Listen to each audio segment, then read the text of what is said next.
seperti-Mu, Yesus, disempurnakan selalu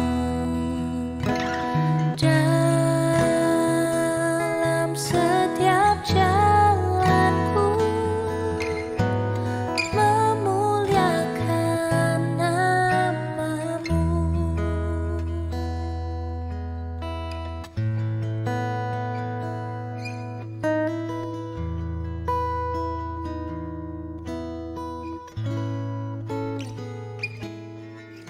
Bagaikan bejana siap dibentuk, demikian hidupku di tangan-Mu.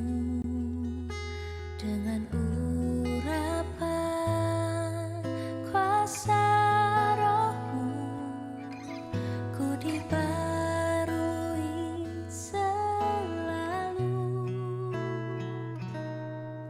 Jadikan ku alat dalam rumah-Mu, inilah hidupku di tangan-Mu. Bentuklah seturut kehendak-Mu, pakailah sesuai rencana-Mu. Ku mau seperti-Mu, Yesus, disempurnakan selalu dalam setiap jalanku, memuliakan nama-Mu. Ku mau seperti-Mu, Yesus, disempurnakan selalu dalam setiap jalanku, memuliakan nama-Mu. Memuliakan nama-Mu, memuliakan nama-Mu.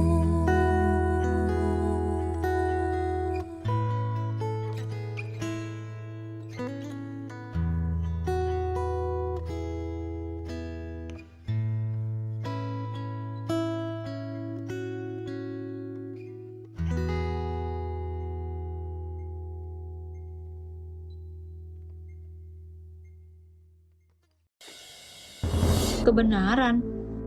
Menurutku sih, aku sumber kebenaran karena aku yang menentukan apa yang harus aku lakukan. Sosial media lah sumber kebenaran. Bukannya Alkitab sumber kebenaran? Emangnya masih relevan?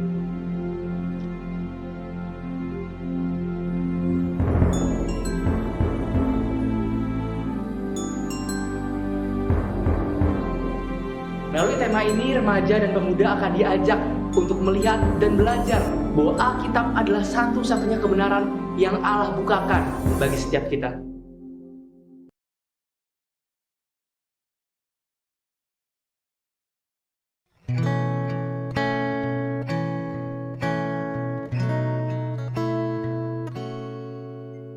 Ku mau seperti-Mu, Yesus, disempurnakan selalu dalam setiap jalanku, memuliakan nama-Mu.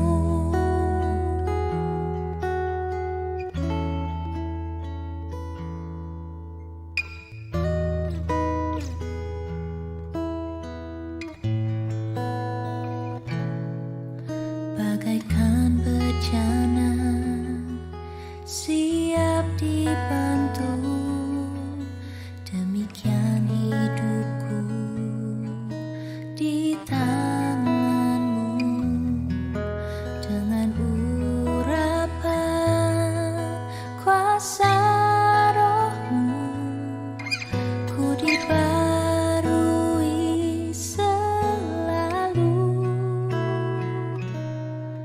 Jadikan ku alat dalam rumahmu, inilah hidupku di tanganmu. Bentuklah seturut kehendakmu, pakailah sesuai rencanamu. Ku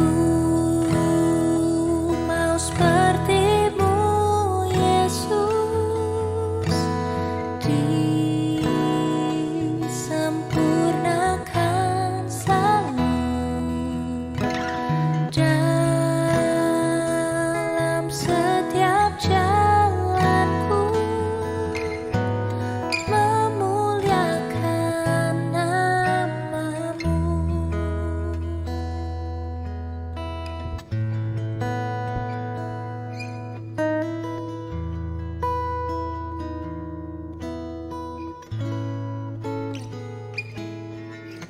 Bagaikan bejana siap dibentuk, demikian hidupku di tanganmu, dengan urapan kuasa rohmu, ku dibarui selalu. Jadikan ku alat dalam rumahmu, inilah hidupku di tanganmu. Bentuklah seturut kehendakmu, pakailah sesuai rencanamu. Ku mau seperti-Mu, Yesus, disempurnakan selalu dalam setiap jalan. Shalom. Selamat pagi Bapak Ibu semuanya. Senang sekali pada hari Minggu ini kita boleh beribadah bersama-sama. Terlebih kita melihat Ibunda, Ibu Yuli hadir bersama kita pada pagi hari ini. Begitu pula Bapak Pendeta Handoko dan Ibu beserta anak-anak bisa bergabung di sini kembali bersama kita. Bapak Ibu, apakah mengikuti liputan kunjungan Sri Paus di Indonesia? Saya sempat membaca liputannya. Ada kesan mendalam dari Sri Paus, katanya bangsa Indonesia itu ramah tahannya itu membuat dia berkesan. Nah, karakter bangsa ini patut kita pelihara dan lestarikan. Oleh sebab itu, mari kita tunjukkan keramah tamahan kita satu sama lain. Silakan toleh kanan, kiri, sapa, selamat pagi, shalom. Boleh tos, boleh salaman.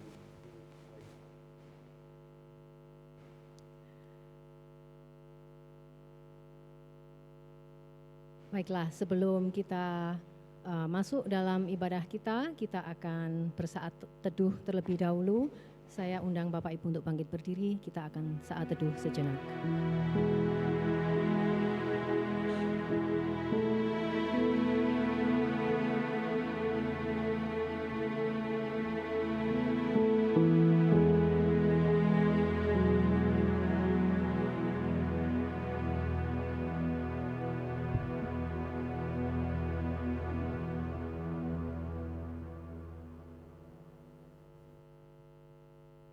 Arahkanlah hatimu kepada Tuhan dan beribadahlah kepadanya dengan sikap penyembahan. Pertolongan kita datangnya dari Allah yang menciptakan langit dan bumi serta segala isinya, dan yang tidak pernah meninggalkan setiap ciptaannya. Kasih karunia dan damai sejahtera dari Allah Bapa, Allah Putra, dan Allah Roh Kudus menyertai saudara sekalian. Bersama pemazmur, mari kita naikkan mazmur pujian kita. Aku mau bersyukur kepadamu di antara bangsa-bangsa ya Tuhan. Aku mau bermazmur bagimu di antara suku-suku bangsa. Sebab kasih setiamu besar sampai ke langit, dan kebenaranmu sampai ke awan-awan. Tinggikanlah dirimu mengatasi langit ya Allah. Biarlah kemuliaanmu mengatasi seluruh bumi. Mari kita tinggikan Tuhan melalui pujian kita. Tinggikan dirimu.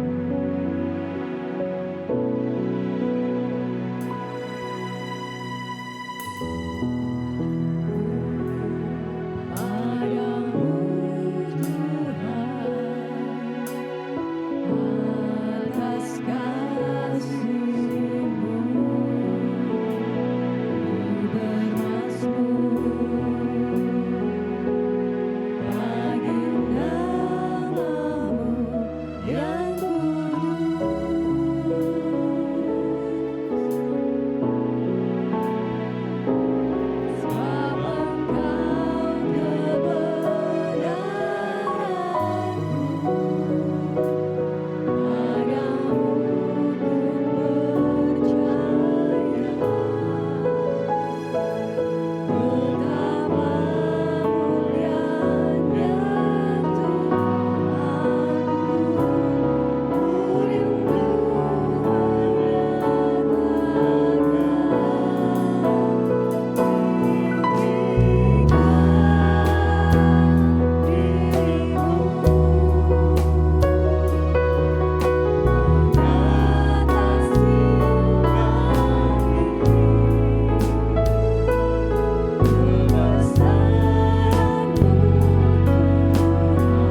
berkata kepada mereka, "Karena kamu kurang percaya, sebab aku berkata kepadamu, sesungguhnya sekiranya kamu mempunyai iman sebesar biji sesawi saja, kamu dapat berkata kepada gunung ini, pindah dari tempat ini ke sana, maka gunung ini akan pindah, dan takkan ada yang mustahil bagimu." Jemaat dipersilakan untuk duduk kembali. Masih tentang kunjungan Sri Paus, karena ini sangat menarik membaca berita tentang beliau. Beliau mengatakan bahwa ketika dia melihat tempat-tempat umum di Indonesia, beliau berkata tidak ada anjing dan kucing. Maksudnya itu tidak ada orang yang ini jalan-jalan dengan anjing dan kucingnya. Tidak seperti di Eropa. Di Eropa itu sepertinya orang-orang berjalan-jalan itu dengan anjing dan kucing dengan peliharaannya. Nah ini katanya Bapak Suci, ternyata Indonesia itu masih senang punya anak. Nah, jadi yang digandeng itu anaknya, bukan anjing dan kucing. Jadi kita bersyukur bahwa di Indonesia kita masih punya keluarga-keluarga yang patut kita pelihara. Kita juga bersyukur untuk orang tua di sini yang menggandeng anaknya, menuntun anaknya untuk datang ke sekolah minggu. Mari anak-anak sebelum ibadah di atas, silakan maju ke depan. Dan guru-guru sekolah minggu, kita akan berdoa buat kalian. Lo Seip akan berdoa buat anak-anak.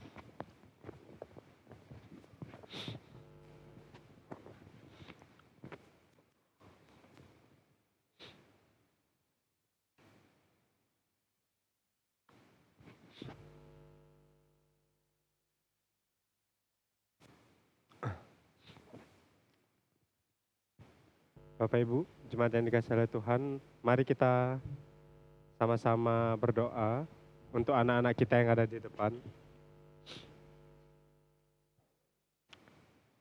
Oke.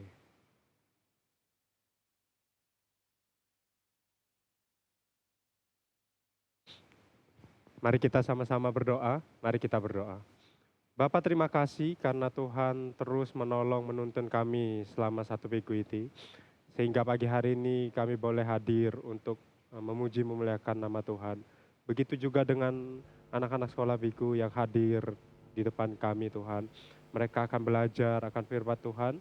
Kiranya Tuhan tolong mereka, berikan mereka pengertian, berikan mereka pemahaman akan firman Tuhan.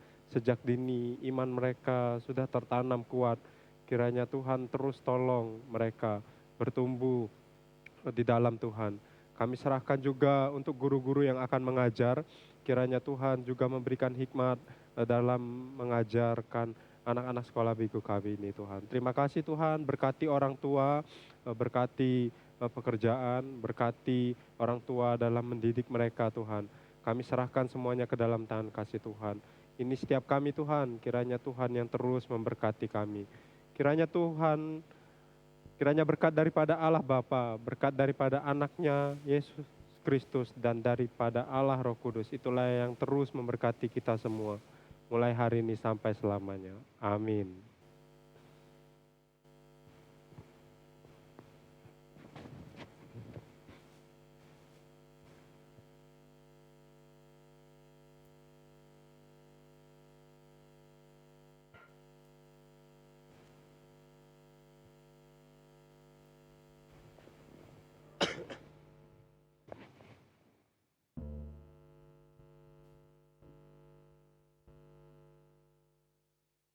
Ketika melihat anak-anak, saya teringat masa kecil saya dulu, Bapak Ibu. Dulu waktu masih kecil itu kadang-kadang bertengkar ya dengan temannya. Terus kalau sudah bertengkar itu apa yang diperbuat? Satru. Tahu ya satru ya? Di kampung saya dulu begitu. Aku nggak mau main sama kamu. Gitu. Itu namanya satru. Tapi ternyata Bapak Ibu, nggak enak kalau satrunya kelamaan. Karena mainnya sendirian, nggak punya teman. Akhirnya, wow, sudah kita baikan aja, kita wawu aja. Nah kadang-kadang mungkin kita seperti itu, bahkan setelah dewasa kita mungkin punya satru. Padahal tidak enak ya, tidak enak, sendirian tidak enak. Bahkan dulu kita adalah satrunya Allah. Karena dosa yang memisahkan kita dari Allah. Tapi puji Tuhan, Dengan pengorbanan Yesus, dengan darah Yesus, kita bukan satu lagi. Kita wawuh sama Allah. Tapi kita masih bergumul dalam dosa kita, dengan dosa kita. Oleh sebab itu, sambil kita pujikan satu pujian, hanya oleh darah Yesus, kita akan siapkan hati kita untuk mengaku dosa di hadapan Tuhan.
Bapa di dalam surga, kami mengucap syukur Tuhan karena Engkau telah mendamaikan kami melalui korban Yesus di atas kayu salib.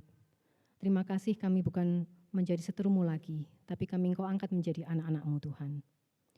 Tuhan, namun begitu kami masih sering bergumul dengan pemberontakan kami Tuhan, dengan sifat egois kami, sehingga kami sering bersalah, berlaku serong di hadapan-Mu. Ampunilah kami Tuhan. Dalam iman pengikutan kami pun Tuhan, seringkali bahkan mungkin tidak sebesar biji sesawi Tuhan iman kami. Kami seringkali tidak bisa melihat kuasa Tuhan dalam hidup kami. Ampunilah kami. Bukalah mata kami supaya kami bisa melihat kuasa dan kebesaran Tuhan dalam hidup kami. Terima kasih untuk pengampunan dosa yang telah kami terima di dalam Tuhan Yesus Kristus. Kami berdoa. Amin. Inilah berita anugerah bagi saudara dan saya yang terambil dari 1 Petrus 2 ayat 24 dan 25. Ia sendiri telah memikul dosa kita di dalam tubuhnya di kayu salib, supaya kita yang telah mati terhadap dosa, hidup untuk kebenaran. Oleh bilur-bilurnya kamu telah sembuh. Sebab dahulu kamu sesat seperti domba, tetapi sekarang kamu telah kembali kepada gembala dan pemelihara jiwamu. Jemaat dipersilakan untuk bangkit berdiri.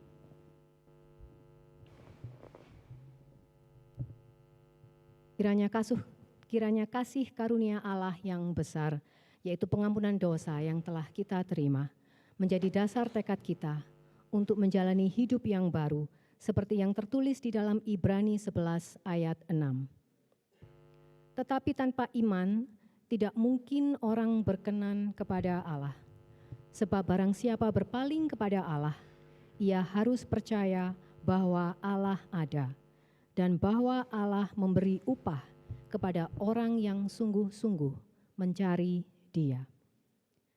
Mari sekarang kita ikrarkan iman percaya kita kepada Allah Tritunggal, Allah Bapa, Allah Putra, dan Allah Roh Kudus melalui pengakuan iman rasuli.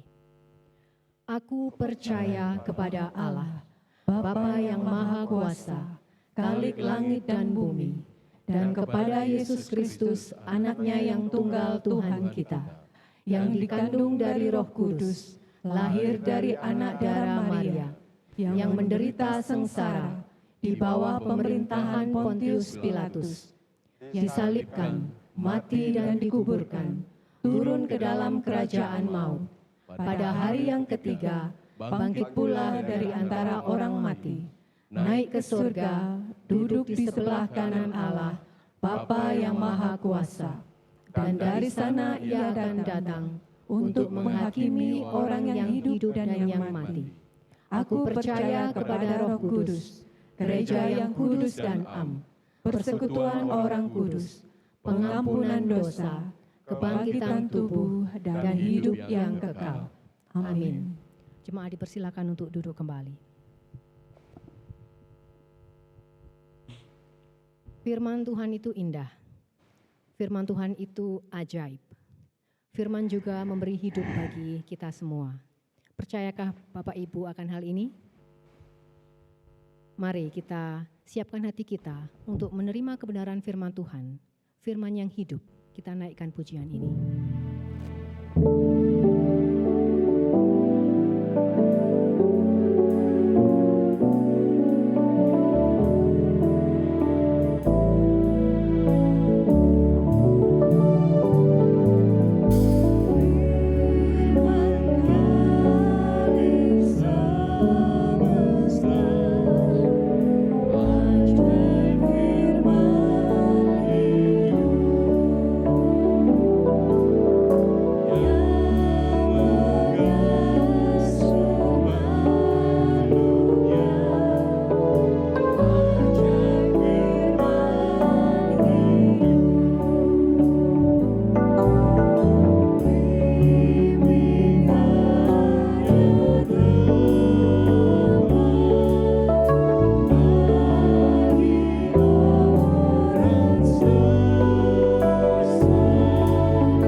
Jemaat, mari kita sama-sama berdoa. Tuhan, kami akan belajar kebenaran firman Tuhan. Kiranya Tuhan tolong kami Tuhan, biarlah kami bisa tahu apa yang Tuhan mau dalam setiap kehidupan kami. Terus tolong kami untuk kami bisa terus hidup di dalam kebenaran firman Tuhan. Kami menyerahkan semuanya ke dalam tangan kasih Tuhan. Berkati kami Tuhan, pimpin setiap pembelajaran kami. Ini setiap kami Tuhan, di dalam nama Yesus kami berdoa. Amin. Shalom Bapak Ibu. Mari kita sama-sama buka Alkitab kita dari Matius pasal 17, ayat yang ke-14 sampai ke-20.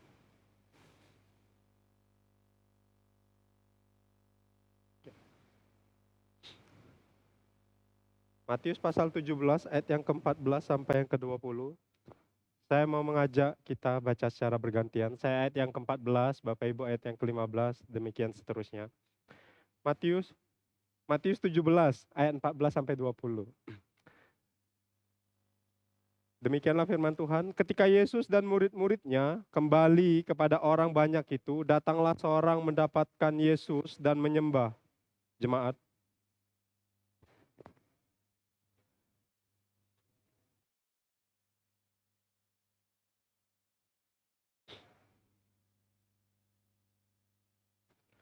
Aku sudah membawanya kepada murid-muridmu, tetapi mereka tidak dapat menyembuhkannya.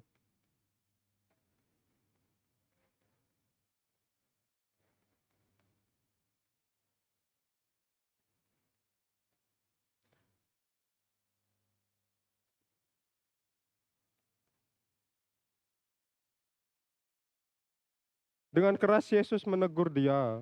Lalu keluarlah setan itu daripadanya, dan anak itu pun sembuh seketika itu juga.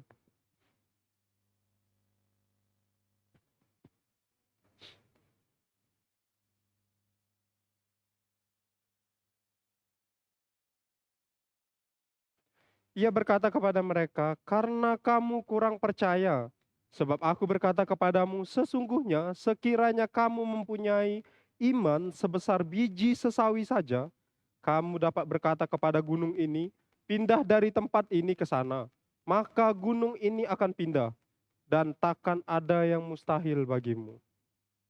Amin. Sampai ayat 20 saja Bapak Ibu. Bapak Ibu yang dikasih oleh Tuhan. Bapak Ibu tentu tahu negara yang satu ini. RRDK. Republik Rakyat Demokratik Korea. Ini merupakan sebuah negara di Asia Timur yang meliputi bagian utara semenanjung Korea. Bapak Ibu, kita semua tentu tahu bahwa negara ini merupakan negara yang sangat diktator sampai hari ini. Masih sampai hari ini Bapak Ibu. Selama beberapa dekade, Korea Utara telah menjadi salah satu masyarakat paling tertutup di dunia. Ya, sampai hari ini pun masih tertutup. Negara ini merupakan salah satu dari sedikit negara yang masih berada di bawah kekuasaan komunis. Ambisi nuklir Korea Utara telah memperburuk isolasi yang selama ini dipertahankan dari dunia luar. Bapak Ibu yang dikasih oleh Tuhan, sistem yang dikendalikan negara ini sangat-sangat kaku. Kita nggak bisa sebebasnya, nggak seperti Indonesia yang kita bisa bebas kemana saja. Negara ini nggak seperti Indonesia yang kita bisa dapat berita dari mana saja. Negara ini nggak bisa. Nggak seperti Indonesia yang bebas mau ngelakuin apa aja, mau mengkritik, mau ngedemo, terserah. Negara ini nggak bisa. Bapak Ibu, negara ini sangat kaku. Bapak Ibu yang dikasih oleh Tuhan, masyarakat di sana nggak akan bisa mendapatkan berita-berita dari luar. Karena seluruh berita diatur oleh pemerintahan. Media Korea Utara sangat dikendalikan oleh pemerintah Bapak Ibu. Informasi dijaga ketat, apakah itu keluar maupun ke dalam. Konstitusi Korea Utara menjamin kebebasan berpendapat, tetapi pada kenyataannya nggak sedemikian. Bilangnya bebas berpendapat, tetapi pada kenyataannya yang menentang pemerintah akan langsung dieksekusi. Bapak Ibu yang dikasih oleh Tuhan, hanya berita yang seharusnya atau hanya berita yang sudah disaring oleh pemerintah, itu yang ditayangkan. Sementara berita yang meliputi masalah ekonomi politik negara lain, kemudian berita-berita tentang negara luar, itu tidak disiarkan di dalamnya. Bapak Ibu yang dikasih oleh Tuhan, bahkan media Korea Utara kerap kali menipu warganya. Bapak Ibu masih ingat waktu ketika Piala Dunia 2010? Bapak Ibu yang dikasih oleh Tuhan, kala itu Korea Utara berhasil untuk ikut Piala Dunia 2010, Bapak Ibu. Kita juga masih berdoa biar Indonesia 2026 bisa tampil di Amerika, Bu. Nah, Bapak Ibu yang dikasih oleh Tuhan. Dan baru pertama kali pada saat itu Korea Utara menyiarkan langsung Piala Dunia. Bapak Ibu, Korea Utara yang gak pernah menyiarkan berita dari luar, baru tahun 2020 mereka menyiarkan secara langsung pertandingan Piala Dunia pada saat Korea Utara melawan Portugal. Bapak Ibu, tapi pada kenyataannya ketika mereka sudah kalah 4-0, siarannya dimatikan. Bapak Ibu yang dikasih oleh Tuhan, Korea Utara untuk menutupi malunya, reputasinya, Korea Utara mematikan. Kemudian beritanya itu dibilang bahwa yang juara Piala Dunia Portugal, Bapak Ibu. Bapak Ibu yang dikasih oleh Tuhan, sampai hari ini masyarakat Korea percaya juara Piala Dunia tahun 2010 itu Portugal. Sampai hari ini. Padahal juara dunia tahun 2010 itu Spanyol, Bapak Ibu. Bapak Ibu yang dikasih oleh Tuhan, masyarakat pada saat itu percaya, bahkan percaya sampai hari ini. Walaupun pada kenyataannya masyarakat itu ditipu, tetapi mereka tetap percaya, Bapak Ibu. Bapak Ibu yang dikasih oleh Tuhan, kita sebagai anak-anak Allah seharusnya juga hidup dalam kepercayaan yang sejati. Karena kita tahu bahwa Allah kita itu merupakan Allah yang benar. Kepercayaan sejati seharusnya timbul dalam diri kita. Kepercayaan kita seharusnya kuat dan kokoh. Maka ketika kepercayaan kita kuat dan kokoh, inilah yang disebut dengan iman. Bapak Ibu yang dikasih oleh Tuhan, Injil Matius menggambarkan peran penting iman dalam perjalanan atau peristiwa kehidupan Yesus dan juga dalam pengajarannya. Bapak Ibu yang dikasih oleh Tuhan, dalam Alkitab kita bisa menemukan beberapa tokoh di dalam Injil Matius yang memiliki iman yang kokoh, salah satunya itu Yusuf. Yusuf itu percaya bahwa putra Maria dikandung melalui Roh Kudus, bukanlah melalui hubungan gelap. Kemudian Yesus Kristus sendiri, Yesus Kristus mempercayai Bapa untuk menopangnya dalam pencobaan. Dan tentunya kita juga bisa sangat kagum akan iman-iman yang ditunjukkan oleh mereka yang berada di luar perjanjian Allah dengan Israel.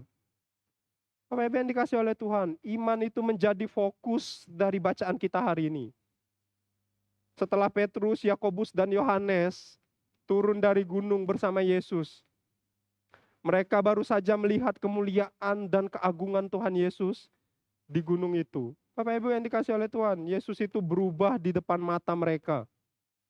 Saat ia berdiri bersama Musa dan Elia, kalau kita baca di Matius 17 ayat yang kelima, dikatakan bahwa Bapa berseru dari awan yang menutupi gunung itu.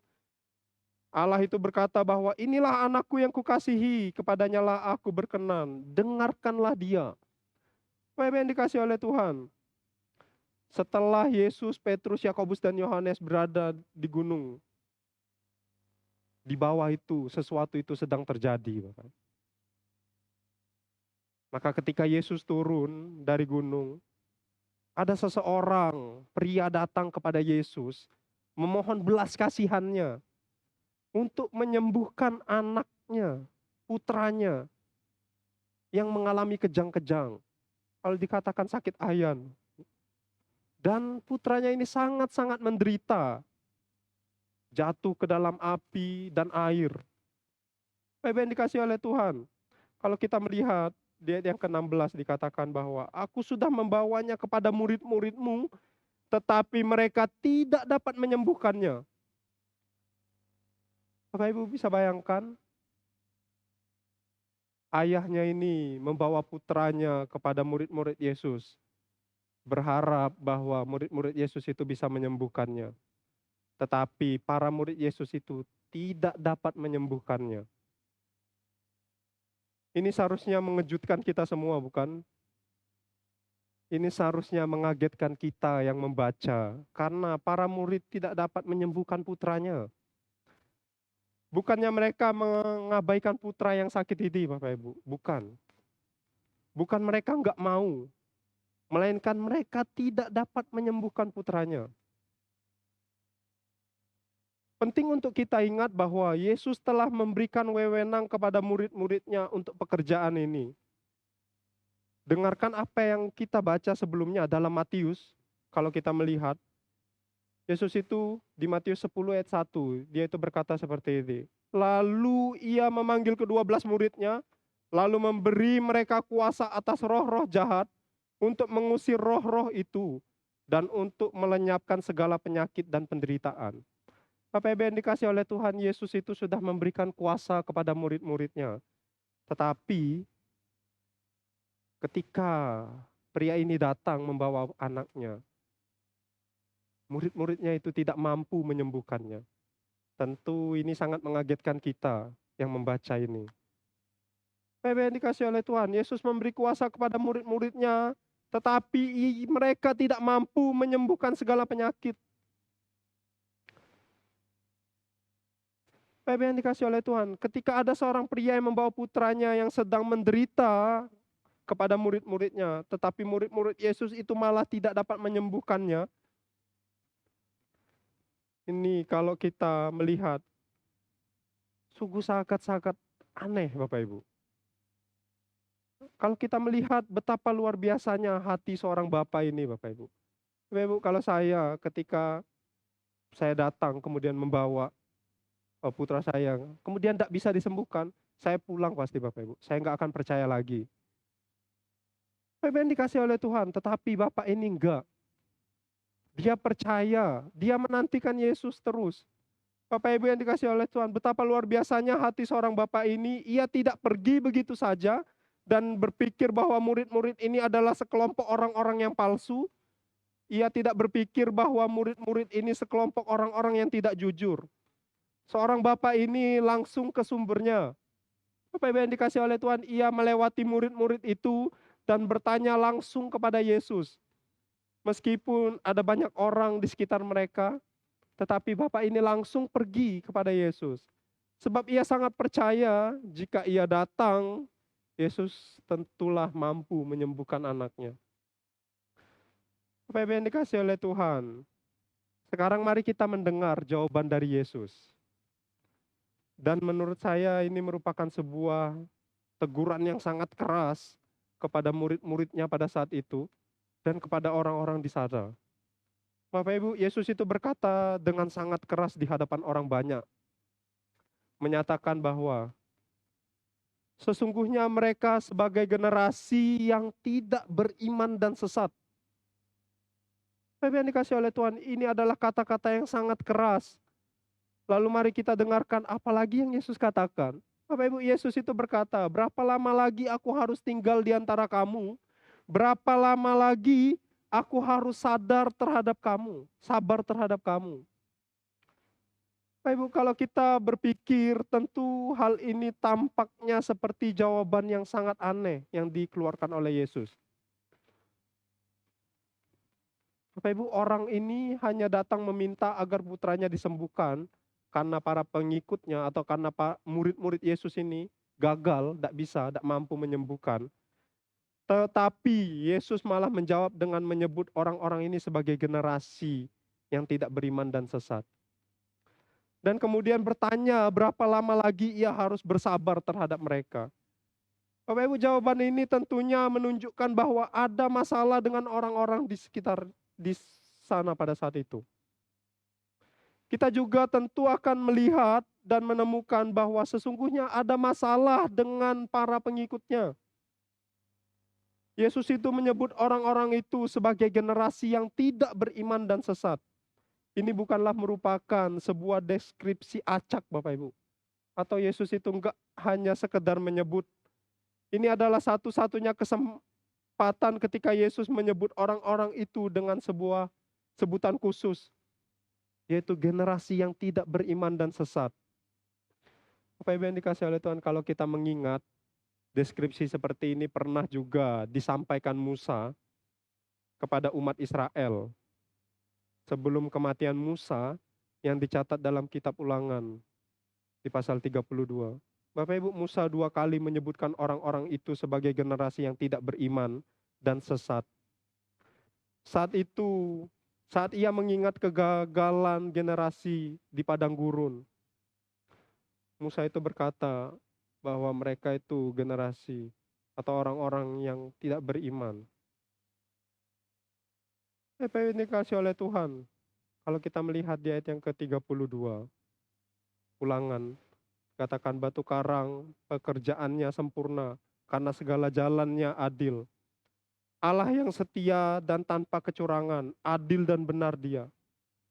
Bapak Ibu, mereka telah berlaku curang terhadap Dia, terhadap Allah. Mereka bukan lagi anak-anaknya, tidak lagi menjadi anak-anak Allah, Bapak Ibu.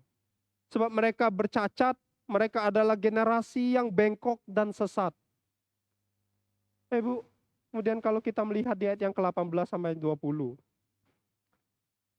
dikatakan bahwa engkau tidak memperhatikan batu karang yang melahirkan engkau dan engkau melupakan Allah yang melahirkan engkau. Tuhan melihatnya lalu menolak mereka karena amarah anak-anaknya laki-laki dan perempuan.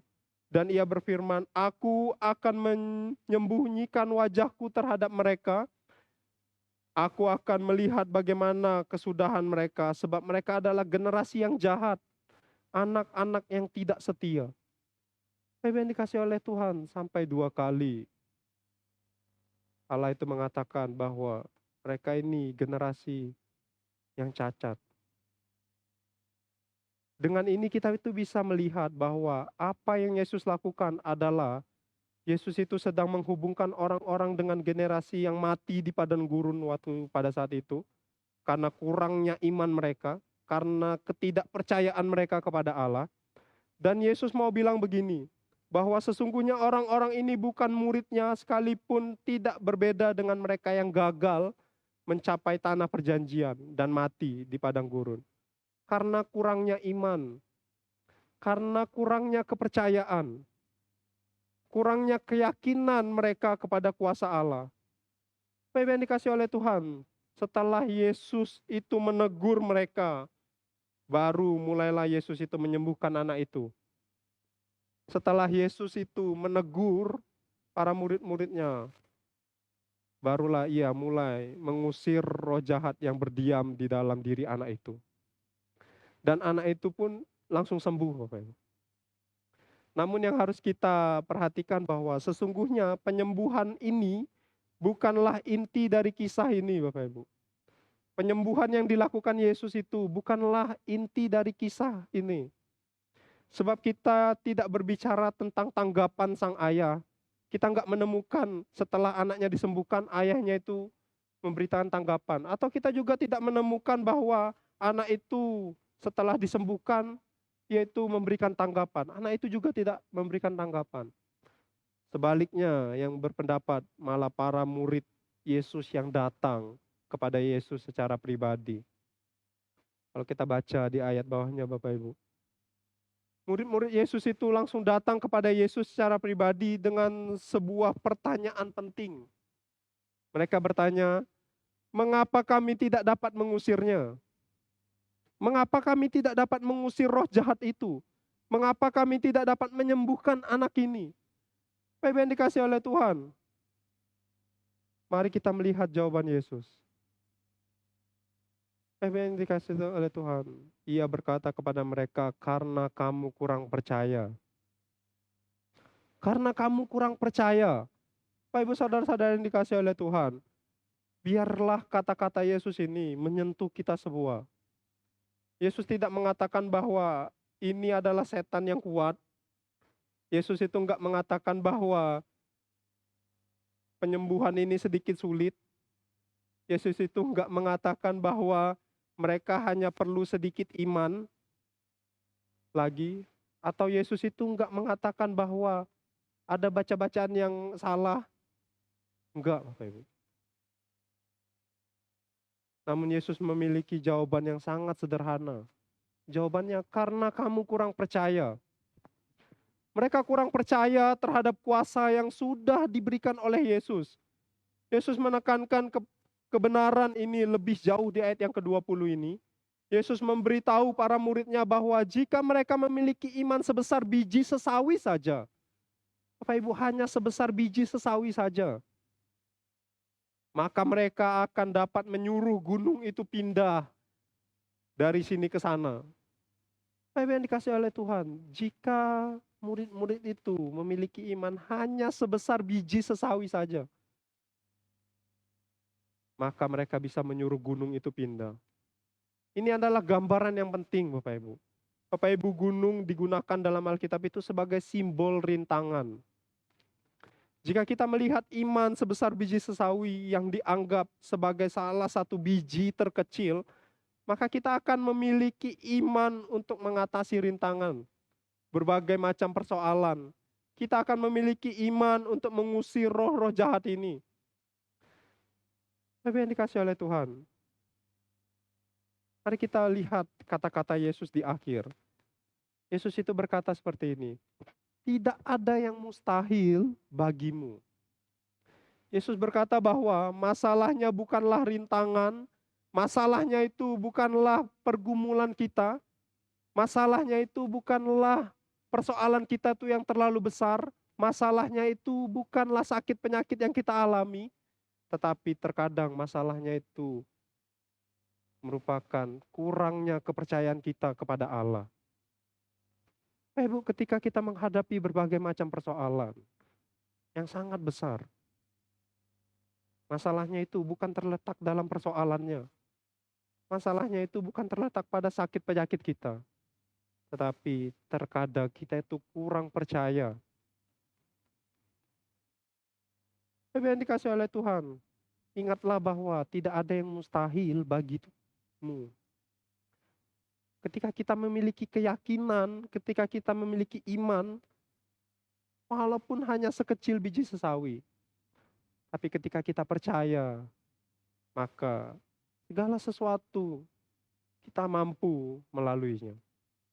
Bapak yang dikasih oleh Tuhan, untuk memahami apa yang Yesus coba ajarkan kepada kita perlu memikirkan bagaimana Yesus itu mengakhiri maksudnya. Tidak ada yang mustahil bagimu. Apa yang mencoba memberitahu kita, Yesus itu mencoba memberitahu kita bahwa kita dapat melakukan apapun yang kita inginkan jika kita hanya memikirkannya.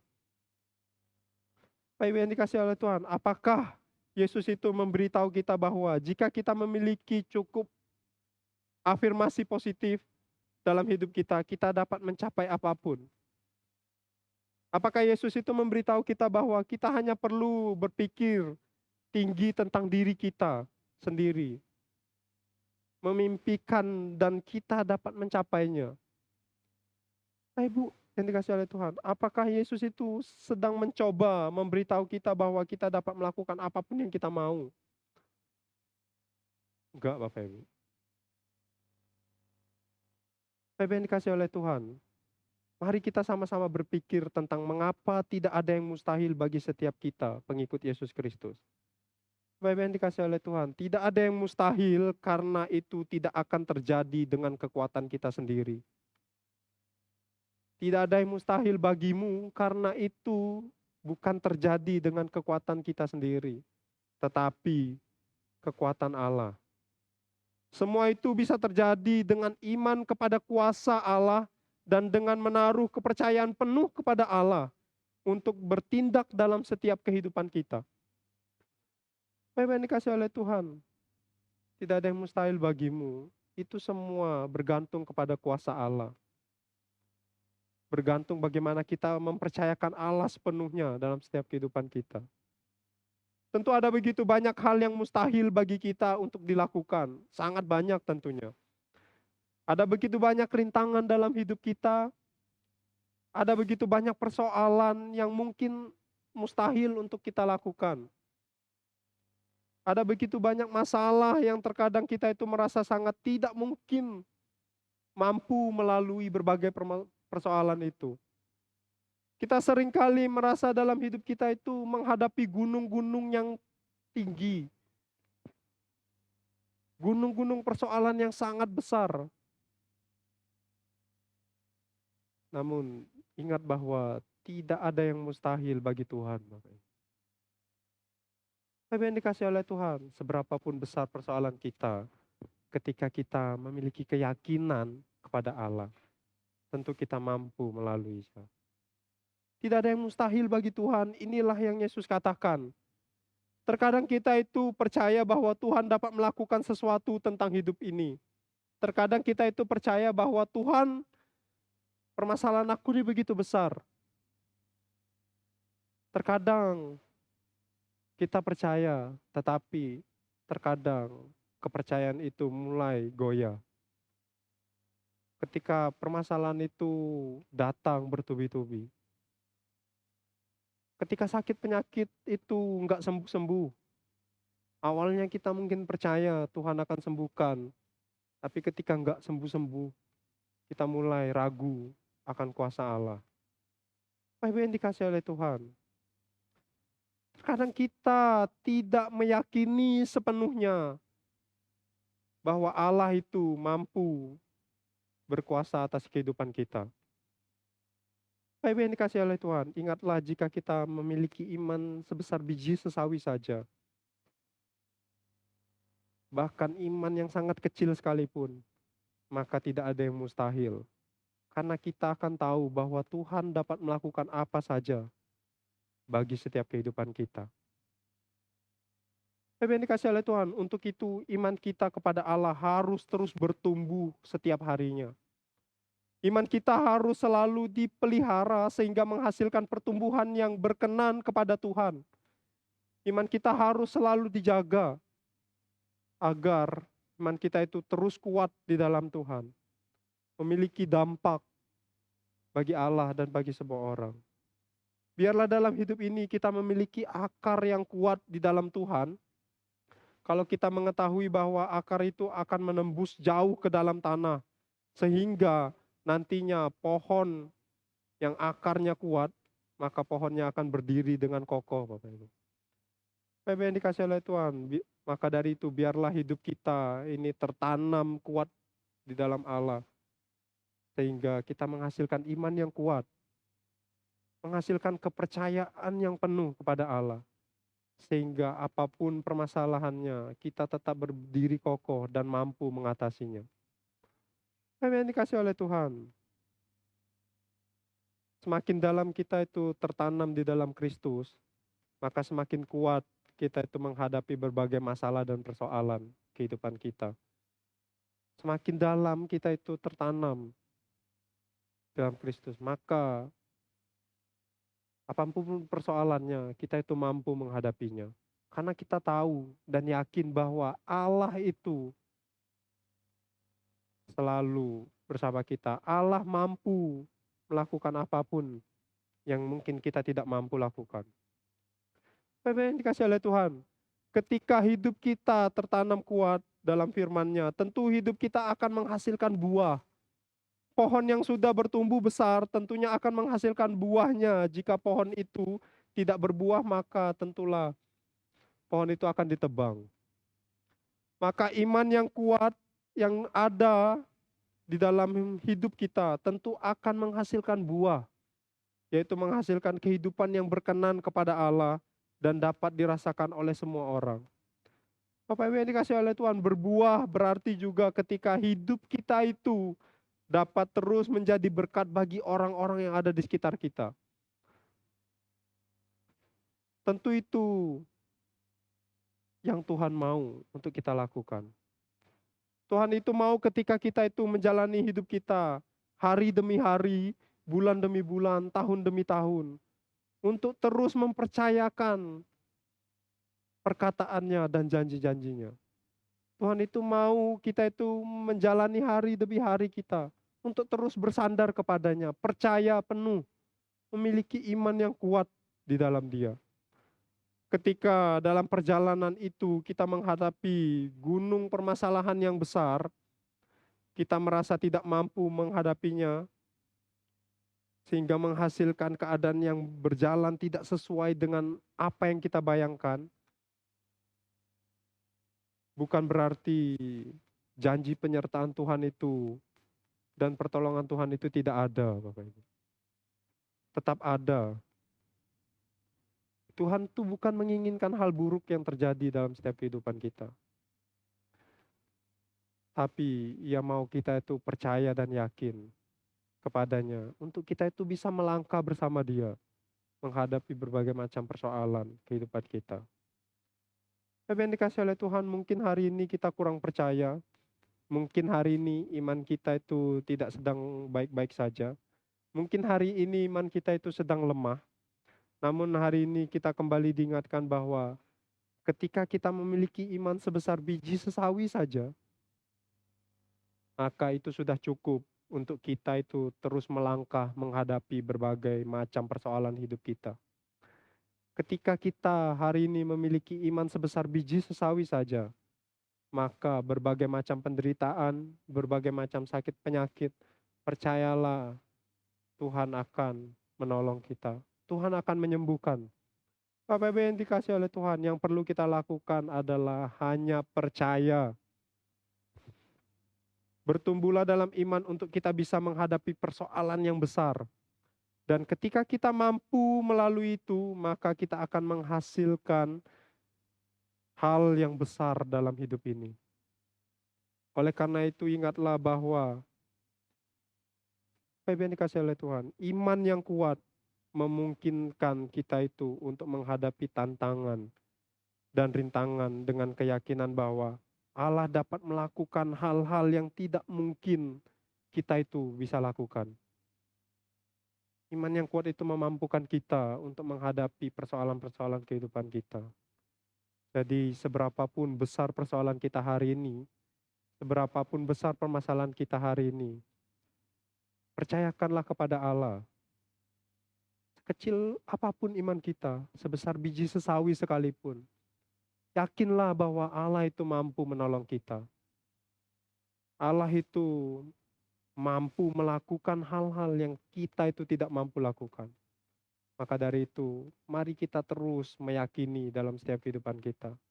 Kita terus tanamkan keyakinan itu agar kita itu terus kuat menghadapi berbagai macam persoalan dalam setiap kehidupan kita. Mari kita berdoa.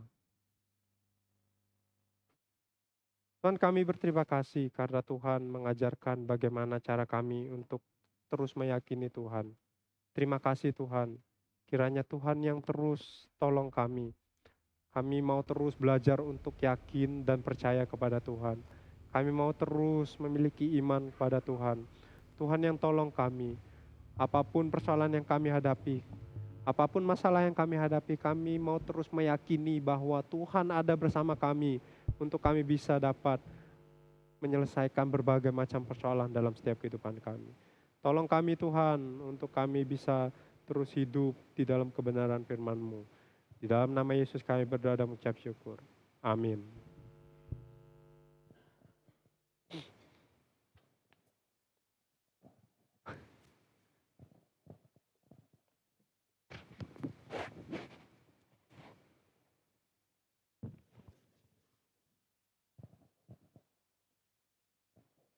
Puji Tuhan, firman Tuhan telah kita dengar dan terima.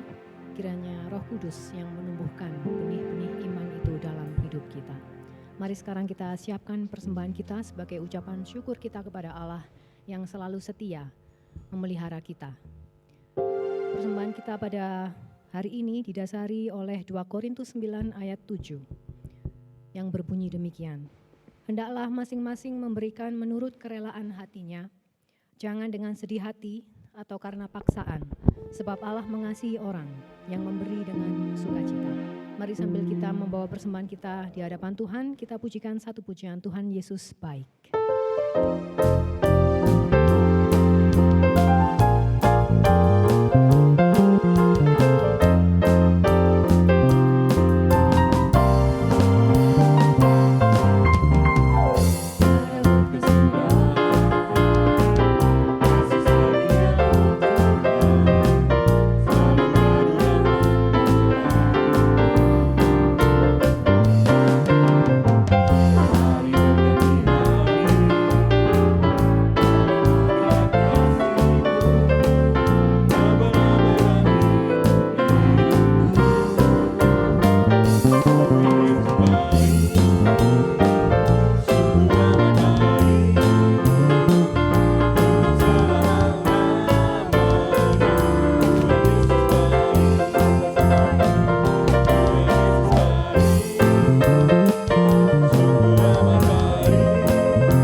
Mari kita berdoa.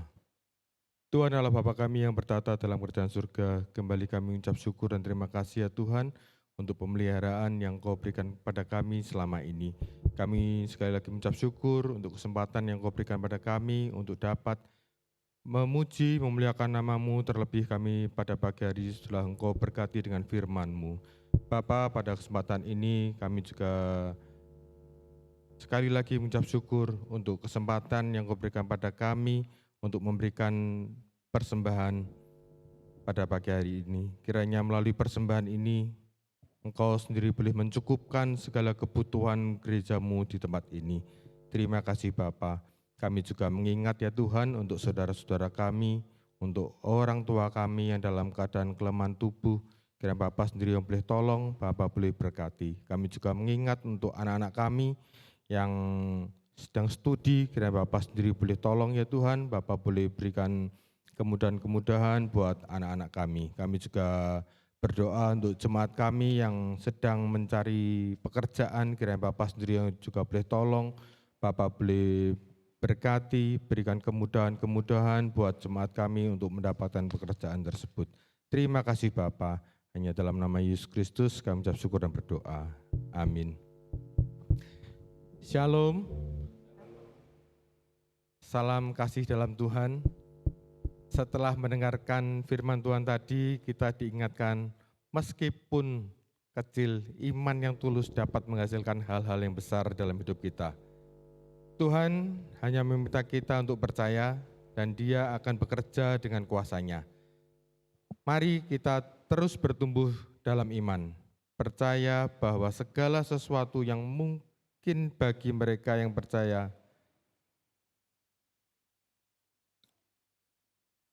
bahwa segala sesuatu mungkin bagi mereka yang percaya. Selamat hari Minggu, damai Kristus beserta kita sekalian. Jika ada yang baru pertama kali hadir, bisa berdiri sejenak atau mengangkat tangan. Tidak ada. Majelis dan jemaat mengucapkan terima kasih atas pelayanan firman Tuhan dari penginjil Solblip. Terima kasih juga kepada semua penata layan yang melayani kita. Tuhan memberkati pelayanan kita bersama. Minggu depan, kita akan belajar tentang pentingnya tetap melekat pada Tuhan sebagai sumber segala berkat. Seperti ranting yang hanya bisa berbuah jika terhubung dengan pokok anggur. Hidup kita akan berbuah jika kita tetap tinggal dalam kasih dan firman-Nya. Firman Tuhan akan dibawakan oleh Bapak Pendeta Sony Julianto dan pelayan penyambut tamu oleh Ibu Vero dan Ibu Ita Rahayu. Pengumuman Minggu 22 September akan diadakan pembekalan pra-pleno. Kami mengundang segenap anggota majelis jemaat, pengurus komisi dan koordinator PHB untuk mengikuti kegiatan ini. Pertemuan ini bertempat di gereja dan akan dimulai jam 6 sore. Kami majelis jemaat mengucapkan selamat atas pernikahan dari Bapak Michael Mahardika Patrawijaya atau biasa kita kenal dengan Saudara Michael, anak Pak Bambang. Ada di mana ini tadi? Oh, di atas. Dengan Ibu Cici Yumiati. Kiranya kasih Tuhan selalu menyertai dan memberkati setiap langkah dalam kehidupan baru ini. Semoga kalian terus bertumbuh dalam kasih dan iman bersama. Selanjutnya, Komisi Wanita Sopia mengajak seluruh jemaat wanita Antioquia untuk bergabung dalam persekutuan dalam acara renungan yang akan dibawakan oleh penginjil Solblip jam 4 sore. Berarti Rabu besok ini ya. Selanjutnya, selamat berbahagia kepada yang berulang tahun di minggu-minggu ini. Saudara Besail Brilian Puraja, 11 September. Ada? Tidak hadir. Yang kedua Bapak Adi Prasetyanto juga tidak hadir. Ibu Lili Tejayadi tidak hadir. Bapak Dave Thomas hadir. Silakan berdiri, Pak.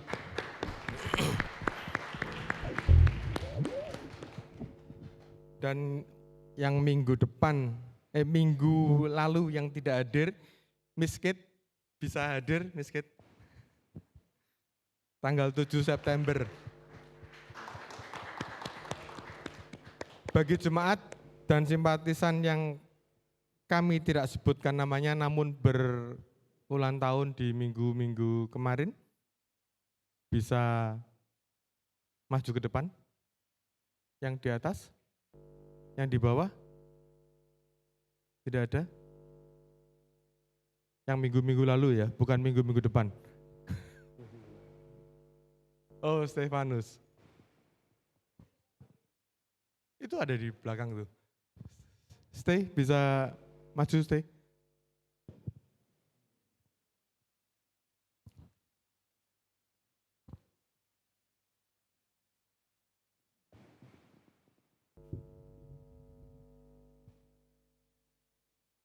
Mungkin ada lagi?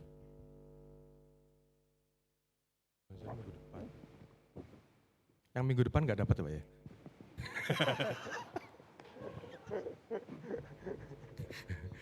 Mungkin Leso Salve bisa minta dalam doa.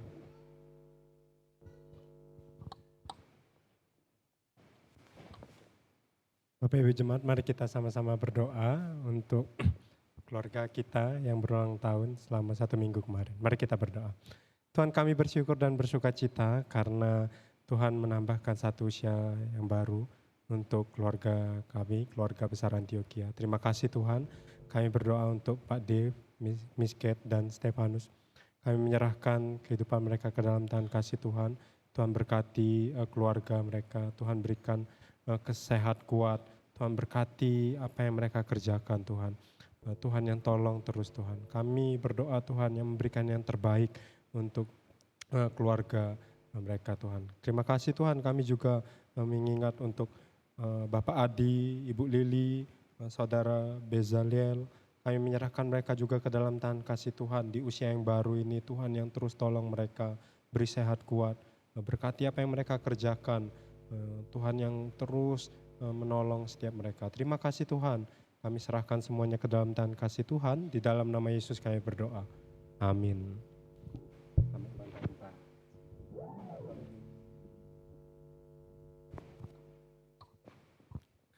Ada ayat juga dari Mazmur 91 ayat 16.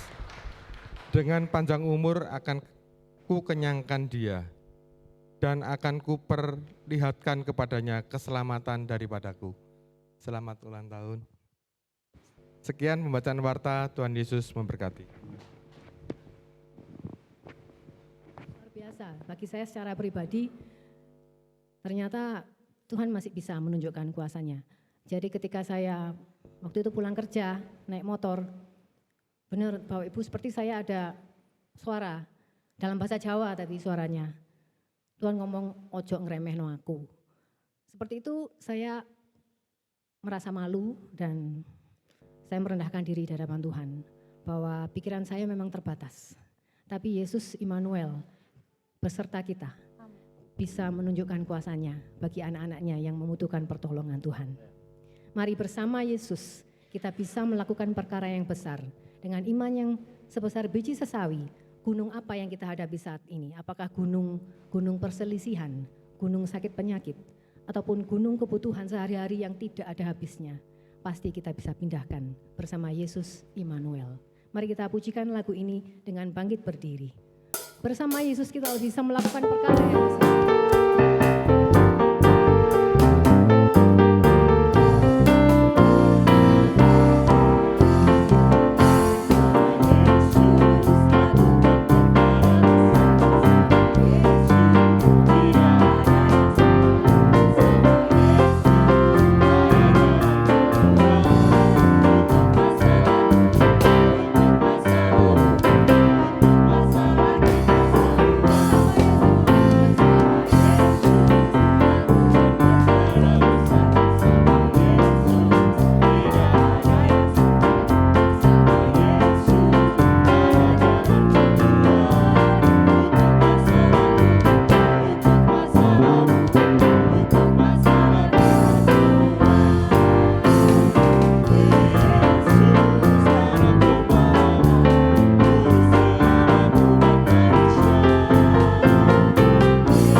sama-sama berdoa. Tuhan, terima kasih karena Tuhan selalu ada bersama kami. Terima kasih Tuhan selalu menolong kami. Kami mau terus belajar untuk percaya Tuhan. Biarlah hari ini kami bisa pulang dan kami bisa terus memiliki keyakinan dan kepercayaan yang besar kepada Tuhan untuk kami bisa menjalankan hari-hari kami, untuk kami bisa terus hidup dengan yakin dan bergantung kepada Tuhan.